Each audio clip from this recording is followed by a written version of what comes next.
বিসমিল্লাহির রহমানির রহিম। জাতির জনক বঙ্গবন্ধু শেখ মুজিবুর রহমানের নিজ হাতে গড়া ফরিদপুর সুগার মিলস লিমিটেড এই প্রতিষ্ঠান ১৯৭৪ সালে বিআরডিসির ব্যবস্থাপনায় একনেকে অনুমোদিত। এই প্রতিষ্ঠানটির নির্মাণ কাজ শুরু হয়ে ১৯৭৬ সালে সমাপ্ত হয় এবং ১৯৭৬-১৯৭৭ সাল থেকে চিনি উৎপাদন শুরু হয়। সে সময় তৎকালীন ব্যারিস্টার সৈয়দ কামরুল ইসলাম মোহাম্মদ সালাউদ্দিন জঙ্গু ২রা জুলাই ১৯৩৭ সাল থেকে ২৪ মে ১৯৮৩ সাল পর্যন্ত ছিলেন।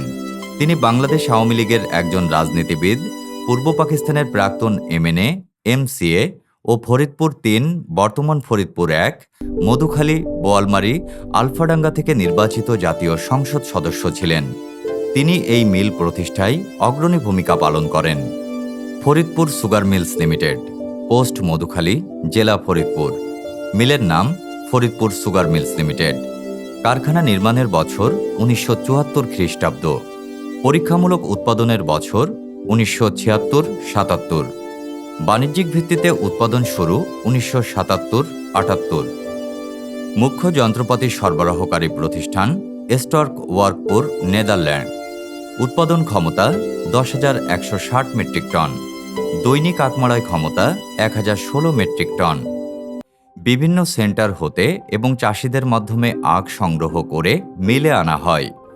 ফরিদপুর সুগার মিলের নিজস্ব পরিবহন এবং চাষিদের ভাড়াকৃত গরুর গাড়ি, ট্রলি, নৌসিমনের মাধ্যমে পরিবহনকৃত আখ ওয়ে ব্রিজে ওজন করা হয়। ওজন শেষে আখ ফিড টেবিলের মাধ্যমে এবং সরাসরি কেন ক্যারিয়ারে ফেলা হয়। এরপর কেন ক্যারিয়ারের মাধ্যমে আখ কেন কাটারে নেওয়া হয়। কেন কাটারে নাইফের সাহায্যে আখ কর্তন করে মিল হাউজে ক্রাশিং করা হয়। মিল টেন্ডেমে আখ ক্রাশিং করে জুস সংগ্রহ করা হয়। এই জুসকে মিক্স জুস বলা হয়। আখ ক্রাশিংয়ের ফলে উৎপাদিত আখের ছোবড়া ব্যাগাস ক্যারিয়ারের মাধ্যমে জ্বালানি হিসেবে ব্যবহার করার জন্য বয়লারে প্রেরণ করা হয়। এই ব্যাগাস বয়লারে জ্বালিয়ে স্টিম তৈরি করা হয়। পরবর্তীতে এই স্টিম পাওয়ার জেনারেশন করে কারখানার বিদ্যুতের চাহিদা মেটানো হয়। অবশিষ্ট স্টিম মিল টারবাইনে প্রেরণ করে মিল রোলার ঘোরানো হয়। পাওয়ার টারবাইন ও মিল টারবাইন থেকে তৈরিকৃত একজাস্ট স্টিম বয়লিং হাউসে রস বয়লিং করে চিনি উৎপাদন কাজে ব্যবহার করা হয়। এদিকে মিল হাউস থেকে সংগৃহীত মিক্স জুস ওজন স্কেলে ওজন করা হয়। এরপর এই জুস হিটারে পাঠানো হয়। এখানে ২ ধরনের হিটার ব্যবহার করা হয়, প্রাইমারি হিটার ও সেকেন্ডারি হিটার। মিক্স জুস প্রথমে প্রাইমারি হিটারে পাঠানো হয়। প্রাইমারি হিটারে রস ৭২ থেকে ৭৫ ডিগ্রি সেলসিয়াস তাপমাত্রায় গরম করা হয়। এরপর রস জুস সালফিটেশন ট্যাঙ্কে পাঠানো হয়। এদিকে লাইম সেলাগারের লাইমের সঙ্গে পানি মিশিয়ে লাইম গলানো হয়, যাকে মিল্ক অব লাইম বলে। উক্ত মিল্ক অব লাইম রসের পিএইচ নিয়ন্ত্রণ করার জন্য পাম্পের মাধ্যমে জুস সালফিটেশন ট্যাঙ্কে প্রবেশ করানো হয়। অপরদিকে জুস পরিষ্কার করার জন্য সালফার ফার্নেসের মাধ্যমে sulphur die oxide gas juice সালফিটেশন ট্যাঙ্কে প্রবেশ করানো হয়। এরপর সালফাইটেড জুসকে সেকেন্ডারি হিটারে নিয়ে ১০২ থেকে ১০৫ ডিগ্রি সেলসিয়াস তাপমাত্রায় গরম করা হয়। সেকেন্ডারি হিটার থেকে রস ডোরে নেওয়া হয়।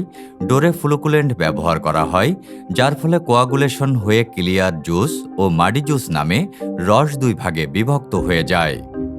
মাডি জুস ডোরের নিচের অংশে জমা হয় এবং ক্লিয়ার জুস ডোরের উপরের স্তরে অবস্থান করে।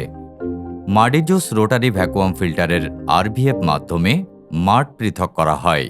পৃথকীকৃত মাডকে ফিল্টার মাড বা প্রেস মাড বলে। ফিল্টার মাড কারখানার একটি নির্দিষ্ট জায়গায় সংরক্ষণ করা হয়। উক্ত ফিল্টার মাড কেরু কোম্পানিতে সার তৈরির জন্য বিক্রি করা হয়। এদিকে ডোর থেকে ক্লিয়ার জুস ভ্যাপার সেলে নেওয়া হয়। ভ্যাপার সেলে স্টিম ব্যবহার করা হয়। এরপর রস ইভাপরেটরে প্রবেশ করানো হয় পানি বাষ্পীত করার জন্য, এবং এখানে পানি বাষ্পীত করে রসের ব্রিক্স ৫২ থেকে ৫৫ ডিগ্রি করা হয়। তখন উক্ত রসকে সিরাপ বলা হয়। এরপর সিরাপকে সিরাপ ট্যাঙ্কে জমা করা হয়। সেখান থেকে প্যান স্টেশনে নেওয়া হয়। প্যান স্টেশনে ৩টি প্যান আছে। উল্লেখিত 3টি প্যানে এ, বি ও সি নামক 3 ধরনের ম্যাশ কিট তৈরি করা হয়। বি ম্যাসকিট 96 থেকে 97 ব্রিক্সের ড্রপ করে বি সেন্ট্রিফিউগাল মেশিন দ্বারা কিউরিং করে সিড তৈরি করে সিড ট্যাঙ্কে জমা করা হয় এবং কিউরিংয়ের পর জলীয় অংশকে বি হেভি মোলাসেস বলে, যা বি হেভি মোলাসেস ট্যাঙ্কে জমা করা হয়। এই সিড ও বি হেভি মোলাসেস আবারও প্যানে ব্যবহার করে ম্যাসকিট তৈরি করা হয়।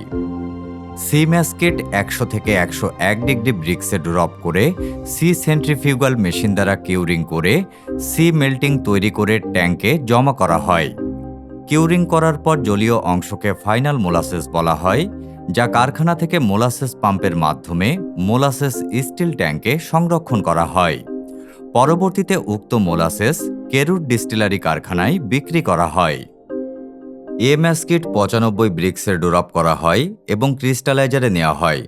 ক্রিস্টালাইজার থেকে পাম্পের মাধ্যমে এ সেন্ট্রিফিউগাল মেশিনে নেওয়া হয় এবং উক্ত ম্যাসকিট এ সেন্ট্রিফিউগাল মেশিনে কিউরিং করে চিনি তৈরি করা হয়। উক্ত চিনি ড্রায়ার দ্বারা শুকিয়ে হপারের মাধ্যমে সুগার এলিভেটরে নিয়ে সুটের মাধ্যমে বস্তায় ভরা হয়। এরপর প্রতিটি বস্তা 50 কেজি করে ওজন করে ইন্টারমিডিয়েট গোডাউনে সারিবদ্ধ করে রাখা হয়।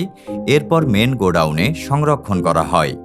উল্লেখ্য যে প্যান বা ইভাপরেটরে ভ্যাকুয়াম বয়লিং করার পর গরম পানি ঠান্ডা করার জন্য স্প্রে পন্ডে নেওয়া হয় এবং সেখানে স্প্রে পাম্প চালু করে পানির তাপমাত্রা কমপক্ষে 8 থেকে 10 ডিগ্রি সেলসিয়াস কমিয়ে তা পুনরায় ভ্যাকুয়াম বয়লিং করার জন্য ব্যবহার করা হয়। সুগার মিলের ল্যাবরেটরি অত্যন্ত গুরুত্বপূর্ণ একটি শাখা। এখানে আখের রসের বিভিন্ন অ্যানালাইসিস করা হয়। এছাড়া ম্যাসকিট, মোলাসেস, বয়লারের পানি প্রভৃতি বিশ্লেষণ করা হয়। অর্থাৎ চিনির গুণগত মান নিয়ন্ত্রণ করার জন্য ল্যাবরেটরির ভূমিকা অনস্বীকার্য।